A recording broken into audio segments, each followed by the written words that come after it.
You're listening to Permission to Shine, the podcast. Stories of overcoming obstacles and finding self-empowerment with Sherisse Bisram, Inner Power Activation Leader. Hey everyone, welcome to episode 85. I was actually on and on whether to record this week. I was thinking about maybe sharing some of the episodes that I've been a guest on, and I was like, no, I feel like there's some lessons here that I want to share. And today's theme, should I say, that's come to the surface for me is are you running from your old software or are you constantly updating it? Because my iPhone, as most people's do, came up last night, the notification that it was going to update the software.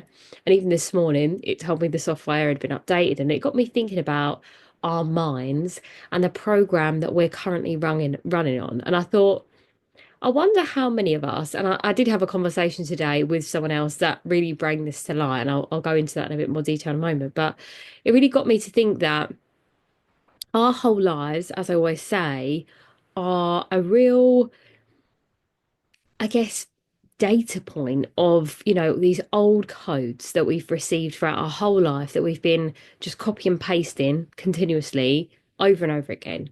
And I think that so many people are not aware of the part they play in their own life. And I always get told by people that either interview me or, that meet me in a I guess, professional sense, that I'm really self-aware. Like that's been something that I've always been told. And I think for me, the moment that I went through that real spiritual awakening moment where everything was difficult, the pandemic moment, that for me there showed me the part that I'd played in my life. Now that was my Saturn return as well. And if you know about Saturn return, it's kind of where your Saturn in the sky meets the point of where it was when you were born, per se, and then you kind of have to unlearn the lessons that you've kind of been doing, basically. And so at that point there, I was really then diving inwards to figure out for myself, like, why am I the way I am? What have I done in my life to perpetuate some of the cycles that I've been living in? Because what I know for sure is that it isn't just this stuff that happens to us. We play a role in that as well. And I think that's really where the deepening of self-awareness really shone. But I would say as a performer, being self-aware to an extent is important in terms of your physicality, your movement, your adaptability. All of those things play a part there. But what I would say is I was always dancing in self-criticism versus self-awareness. And I talk about that quite a lot, if you've been listening, you'll know. But yeah, I feel like there's always been an essence of me trying to figure out where I sit in the dynamic of what's playing out in my life, right? And when I was interviewed yesterday, I said to the lady that was interviewing me, sometimes it feels hard because no one else has done it before. And even in your life right now, if you're listening to this and you're going through a hard patch, it could be that, no one in your family has done what you're doing now. It could be that maybe someone in your family has done it, but this is the first time you're doing it, right? And with that, this links back to this programming because we always revert to what we know. So when something feels uncomfortable or difficult, we kind of revert back to the old pattern that worked for us previously, but we're a different version of ourselves now. And that's a really important part to say because a lot of people believe that's what resilience is, right? It's the knowing that you can get through it because you've got through it before, which is right to some extent. But a deeper layer of that is taking on board where you're at right now. Because, you could say that throughout your whole life you were bullied as a teenager, and now you're a 30, 40 something year old woman and you're getting bullied again. You're not going to react the way you did when you were, a teenager. Well, at least that's what you don't want to do, right? But then you might find naturally, and this is where my work comes in, that you do revert to being that teenager again, and then you feel lost and confused, and you don't know how to handle the situation, you feel victimized. There's a whole spiral that happens here. Whereas if you were able to kind of upgrade your software, for example, and again, that's through like kind of doing this work that I'm talking about, it's like sitting in that position of being like, right, I am now, let's say, 35 years old. And what have I achieved in my life? This, and this. What are my strengths? This, and this. What are my weaknesses? This, and this. Is this person coming for my strength or my weakness? Because if that person is coming for your strength and saying you're, not very good at your job or whatever, when you know that you are, you can literally say to them, stop projecting your stuff onto me. I'm very good at my job. That's the situation handled, right? When you're not, when they're coming for your weakness, I don't want to say when you're not good at your job, that's not what I'm trying to say. When they're coming for your weakness, that's where accountability has to play a part, right? You have to be able to say, I'm aware that this part isn't my strong suit, but the way you are handling this with me is very patronizing, and I'm going to say it feels like bullying. Because when you call a spade, the other person would literally, feel victimized or whatever. I don't know what the right word is, not victimized. Well, yeah, if they're being held accountable, and if that triggers the victim mentality within them, then that's a them issue. It's not a you issue. But a lot of people are scared to call things as they are because they don't want to rock the boat. And actually that's something I see all the time, especially with women, is that no one wants to say anything to rock the boat because they're worried about the repercussions, but you're already living in the repercussion of not saying anything and you're miserable. So the alternative for you to not be miserable is to actually out the situation that you're in and say it how it is and clear the air, or at least rock the boat so something changes. And it might be that the change that needs to happen isn't what's comfortable for you, and that's why you are resisting it so much, because actually you really hate that job. You've been moaning about it for years, and now you're getting bullied by someone in the office or something like that. You are knowing now that you have to leave and you don't want to because you're scared of what's on the other side. You know, that's a prime example of how we stay stuck. We're in our old programming. Maybe we're feeling like a victim. We're like, oh, no one likes me in my job. I'm being picked on. Like this is adopting that victim mentality. You have a choice. Always, you have a choice. If you want to say, which I get told all of the time by women that I speak to, is, oh, I can't leave this job because I need the money for the things that I pay out for. Girl, your job is not the only job in the world that pays you that money. You can, in fact, get paid a lot more money and probably do less hours somewhere else. But you will keep yourself stuck and trapped in that old pattern and in that old mindset because you don't want to upgrade your software. And the thing is, as well, which makes this all so sweet, is that you are already upgrading your software, because the fact that you're feeling this need to change or this resistance or something that feels like it's uncomfortable is a sign that you are already upgrading. So what you are doing is actually stopping your own success because you're capping yourself at that point and saying, oh, I can't have more, you know? And that isn't your fault, by the way. A lot of us have been shown that. Look at the generations of women that stayed at home and they just looked after the kids, they did the housework, and they didn't strive for any more than that because that was the role that women played.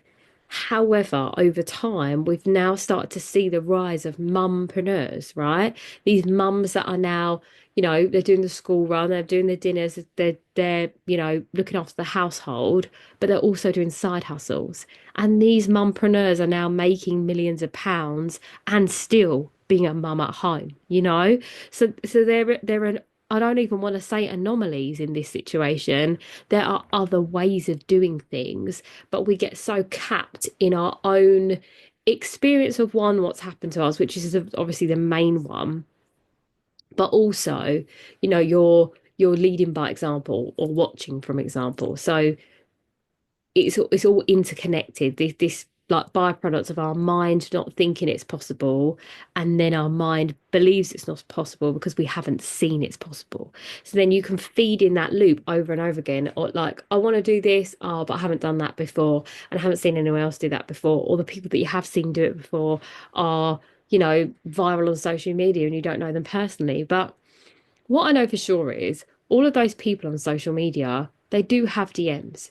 And if you are curious, drop that person a DM. Yeah, they may not answer you, but if you go through the comment section, I'm pretty sure there'll be people in there asking those questions as well, as a side note, because we are in this space of this quest for more for ourselves. And I feel like every single woman that I speak to wants more for themselves. And the only thing stopping them from receiving more for themselves is who? It's them. It's you, right? Like it's this whole thing about everything being outside of ourselves. And that narrative is shifting. It really is shifting. But again, to back this up, is like whatever you believe is true is true. So if you believe it's hard to receive or have something, it will always be hard. If you believe that only people that come from money will ever have money, then you will never have money, right? So it's all about the shift that it gets to be. Now, what I'm not saying, which is what you probably see online all the time, is like going from believing that it's not possible to all of a sudden overnight being like, everything's possible for me, it's amazing, I get to have everything. That's not going to happen. But what is going to happen is if every day you can start to be conscious of it gets better every day. So yeah, you might go from right now where you're at and you're feeling really stuck or trapped in a situation. But actually, if you start to say tomorrow will be better, or it gets to be better, I deserve better, then, eventually you're going to start to feel better.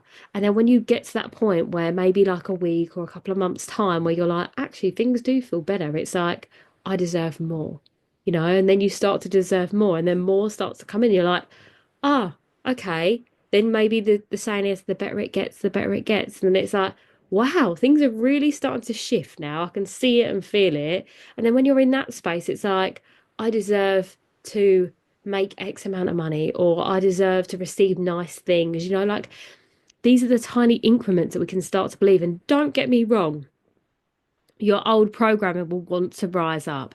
And this is that saying about the wolves that I always talk about, the two wolves in your mind. Like one is the positive, the newness, the exciting mentality, and the other one is the negative beliefs, the old mindset.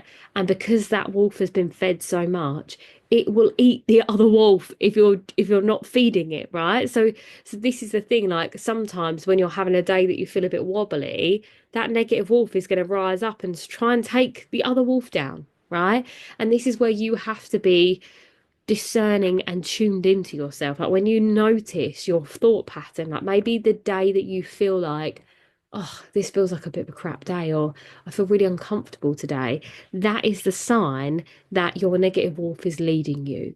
So, what can you do in that situation that's going to put you back in a positive mindset? And there's a really beautiful practice that a psychologist was talking about on it on socials, and I can't remember who it was now. If I figure out who it is, I'll put it in the show notes. But basically saying to have a bank of positive thoughts always available to you. Now, this bank of positive thoughts can literally be experiences that you've had that have bring you joy. It could be the holiday that you had with your family. It could be the moment when your toddler told you they loved you. It could be when you got that raise at work, and actually the raise at work wasn't the exciting bit, but it was when you came home and your partner had made you a lovely dinner to celebrate. Like it could be anything. Like it could be times with your friends where you were laughing and crying at the same time because it was so funny. Like these little banks of memories that you can tap into when you are feeling sad or down, and be like, oh wow. Like, for me, I talk about all the time about how healing isn't a line or linear, it goes round in spirals. And so, because obviously the weight of what I've been through in my life is heavier than the newness of, everything I am now, sometimes I get pulled back and it's only temporary, but still it's a reminder that, I'm human and these things have happened in my life because I don't bypass that experience, right? And sometimes I just have to flick through my screenshots of messages that I've received from clients or people that have connected with me over time. And I'm like, this is why I do what I do.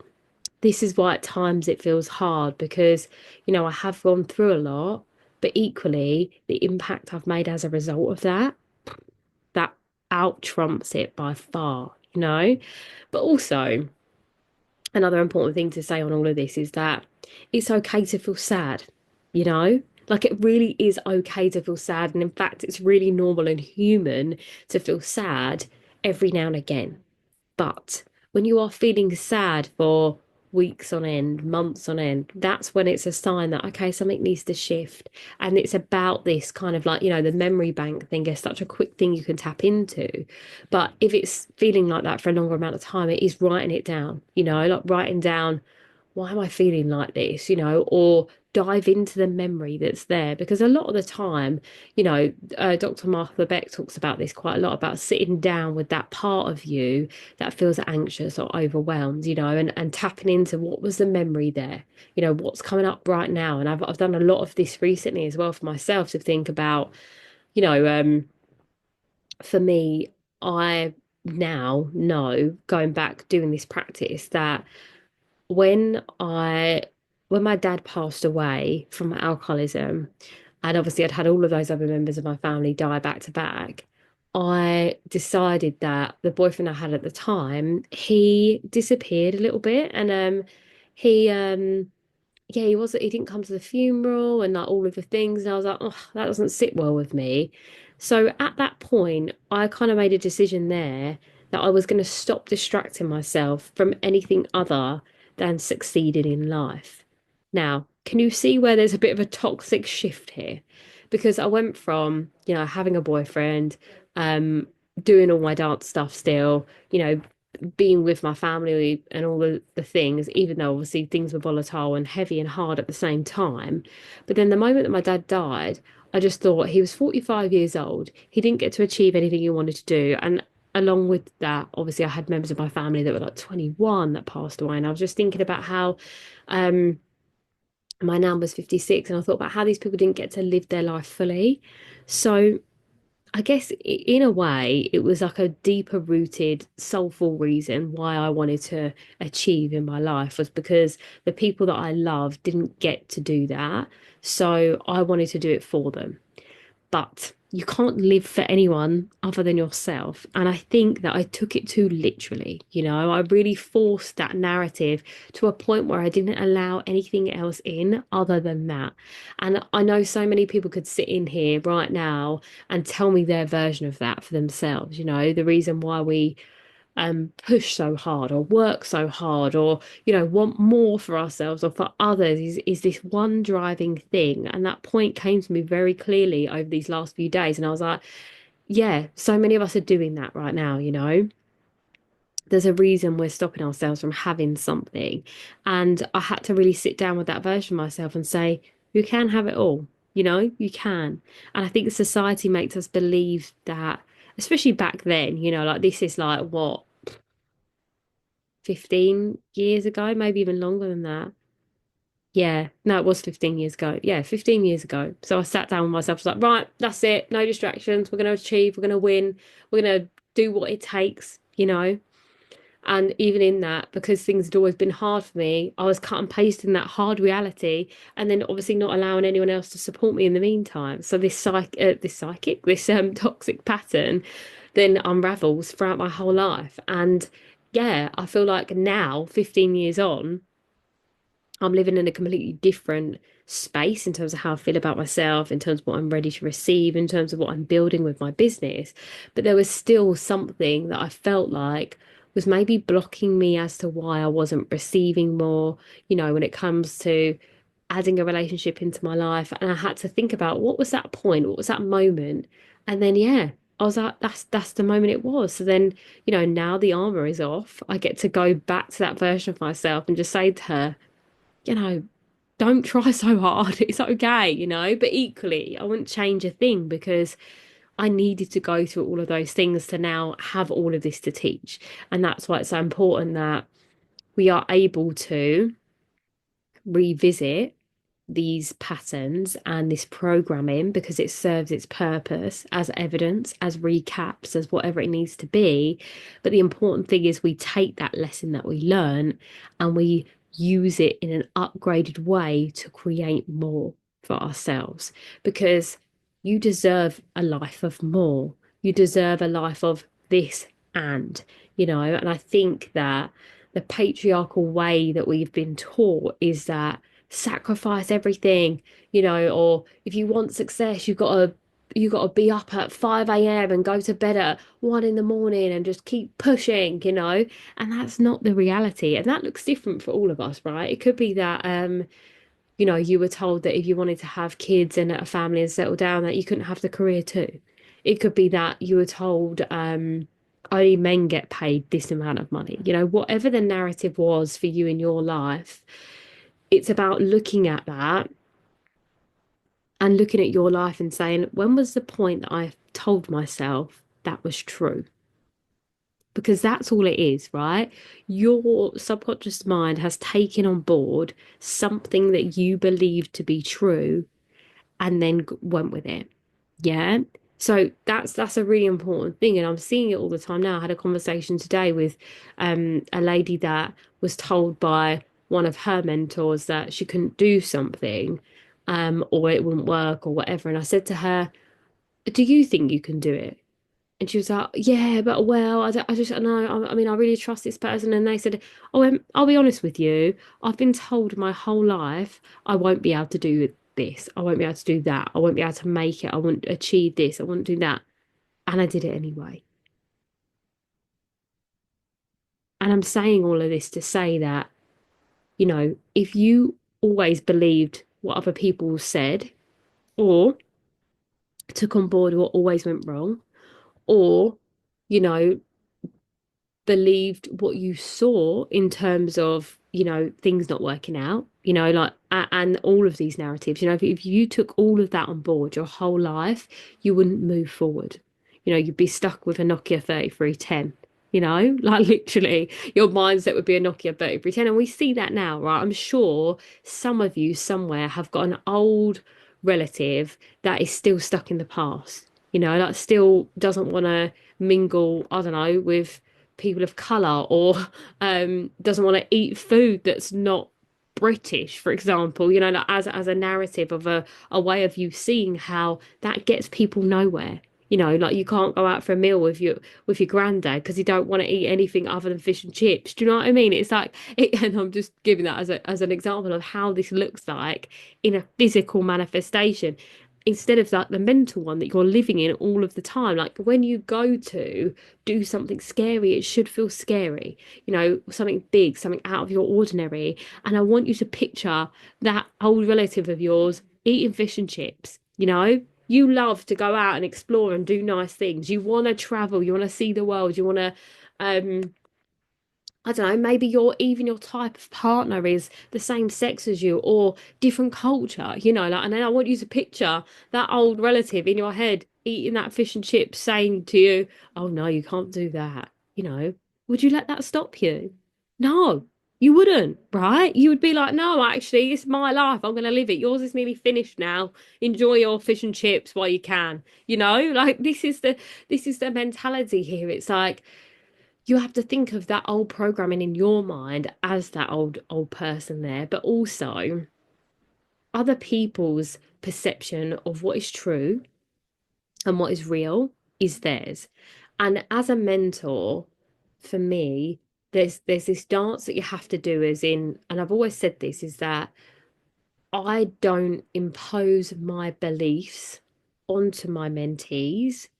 I present them with openings to find it for them, and I share my experience and my wisdom. And I'm like, you try this, see if it works. Does this feel good? If it doesn't, we'll try something else. Like for me, that's the way I like to do things. I don't believe I know all the answers, but I believe I have the ways of finding the answers. I think that's what my gift is. And I think that it's so easy to take someone that you respect, especially even a parent or a grandparent, for example, and take their word as true. It's so easy to do that, right? And especially a mentor or a coach, you've invested money into them, so you want to do it their way. They don't always have the answer. They have the answer for them, not always for you. And this is where you building up your upgrades in yourself internally is going to serve as a purpose, because I would much rather my clients say to me, that doesn't feel right to me, or that's no, I don't think that's true. And I'm like, okay, cool. Then what's true for you? And we figure it out, than them saying nothing and just believing everything I say. I'm not building a cult, guys. I'm building self-awareness and resilience for you in your body. And actually, I wouldn't even use the word resilience, but I think that's a byproduct of work that I do. And it's about, yeah, you finding the tools that work for you. And I think that's what's so important with life, is that you are always going to be met with situations that are going to trigger the older mindset, the limiting beliefs, the negative beliefs, the old stories in your mind. You're always going to do that. But if you are dedicated to upgrading your software all of the time, that comes with knowing who you are, your strengths, your weaknesses, the threats and the opportunities that come from knowing yourself and what you're good at and all the things, which I repeated because that's important. That is how you stay upgraded in your software. And also, the big part of this is that if you want something you've never had, you've got to do something you've never done. So it doesn't mean that you have to do the scary thing that's out of your comfort zone. And I have to challenge myself with that all of the time, and actually I haven't really had a choice in a lot of the times in my life, but now in my business, it's like, okay, this is uncomfortable, but if I want to help more women and reach women on a larger scale, it means I have to put myself out there and say, hello, I do this thing, and other people might see my promotion of myself, my services, as ego. They might be like, oh, she's so full of herself, rah, rah, rah. But I don't care what that person thinks. What I care about is the person that's scrolling through social media, feeling empty, lost, and lonely, looking for someone to support them, and they find me because I'm telling them that's what I do. How would they find me if I didn't tell anyone?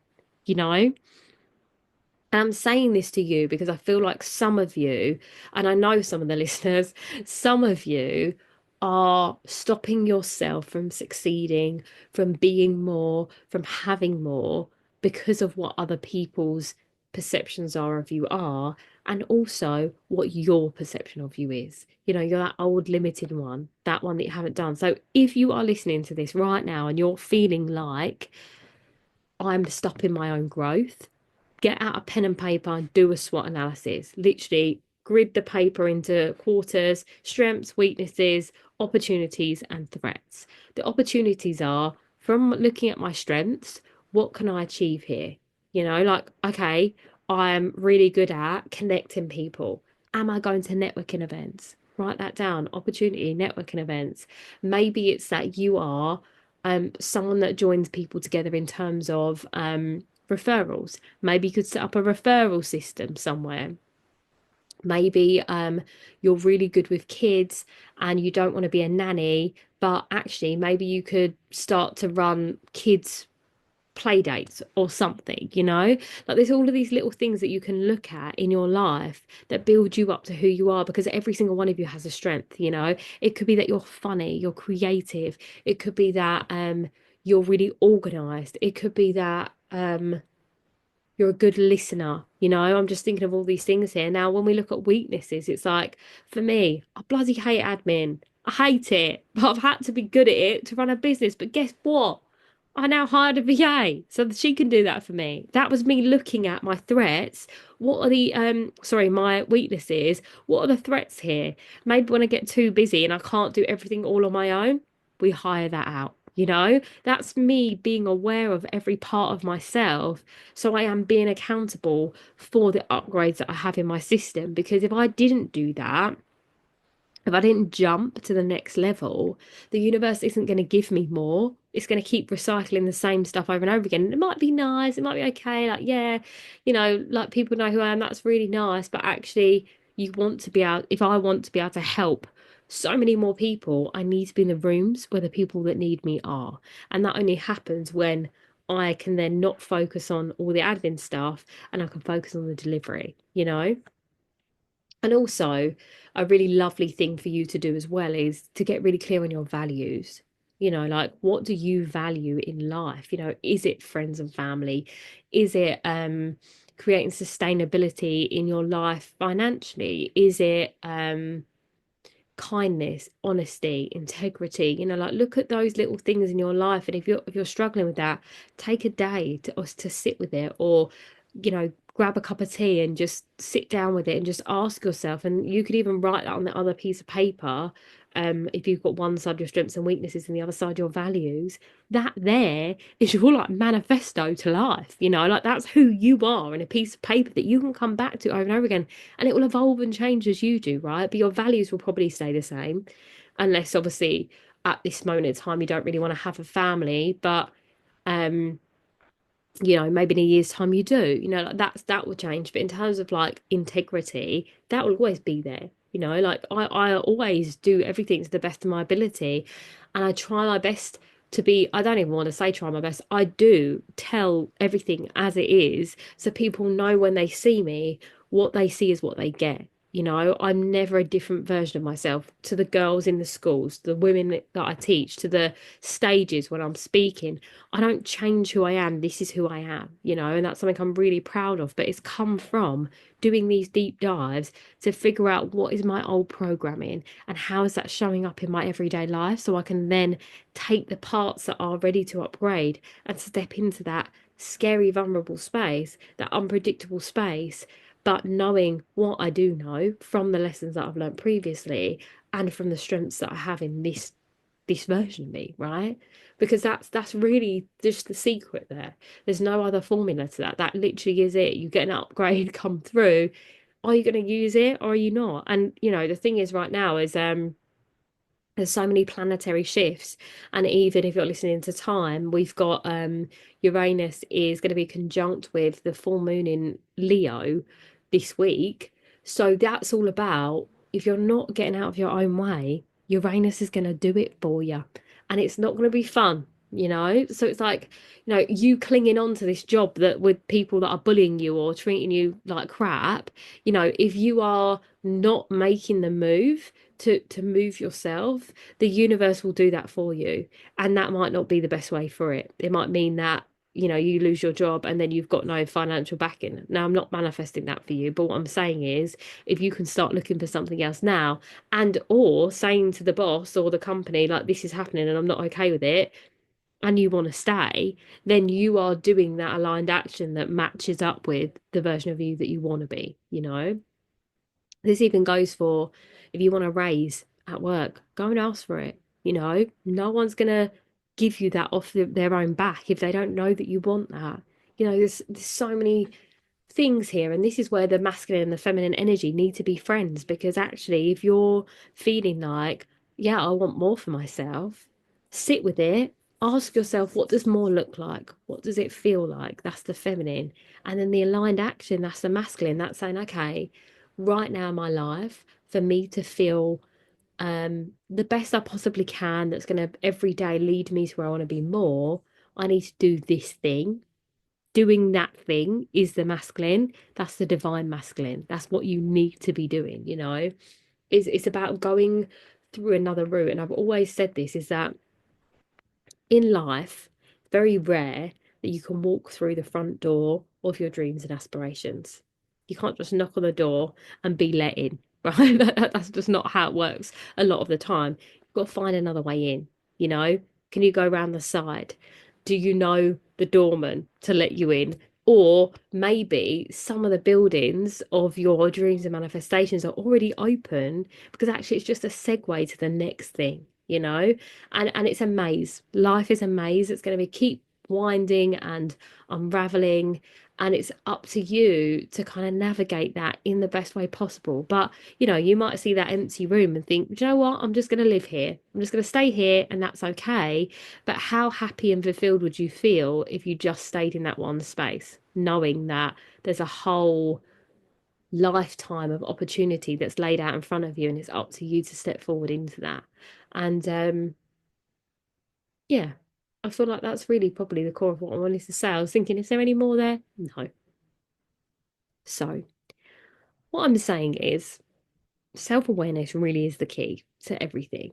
So if you can tune into, what are your strengths, weaknesses, threats, opportunities, what are your values, and you keep coming back to that, then when you feel like something's changing or shifting, it's using that knowing to upgrade you into the next space, and appreciating that when the old memories come up, you can look back to learn from them.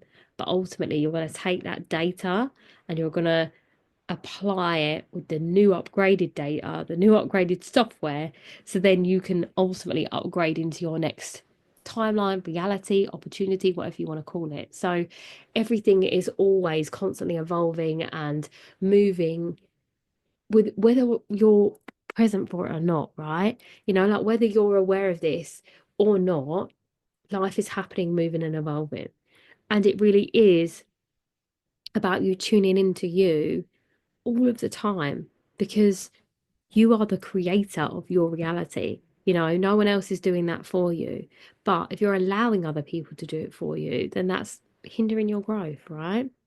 And ultimately, we want to grow, we want to evolve. Like I always talk about our strength and our confidence being a mighty oak tree. That tree continues to grow up and grow its roots down. It's always growing, always evolving. Maybe more branches grow up, it gets wider. There's so many layers to this. And actually, in human form, you're not a tree. You can actually physically move too, right? So I'm just saying this to say that you got to get out of your own way sometimes, right? Don't let the past hold you back, and don't let the future scare you.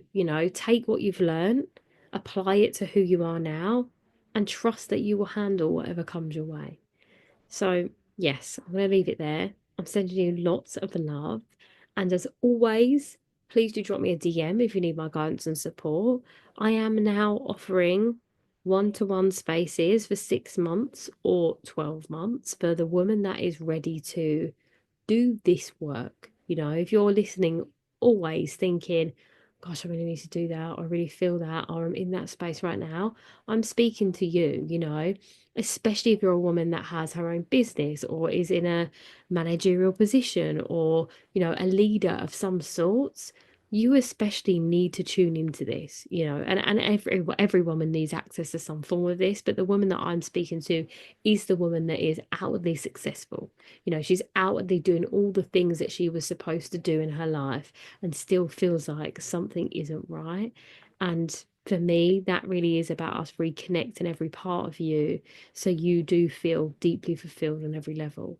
And for the women that aren't in that position but know they need to do this work, I do have my self-study available. With the link is below, and that is literally 6 videos. You get the journal included with that, but literally all of the topics I speak on broken down for you to understand and work out and apply for yourself. And I'm there to answer questions about that as well. But it's self-led, you can do it in your own time, and you get lifetime access. So yeah, really great opportunity for you to do the work. And yeah, I'm sending you so much love, and I will speak to you soon. Lots of love.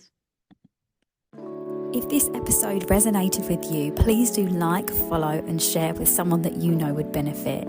If you're looking to dive in deeper to becoming your most unapologetic, most authentic, shining self, please do head to my website and join my newsletter, where you'll find out about all of my upcoming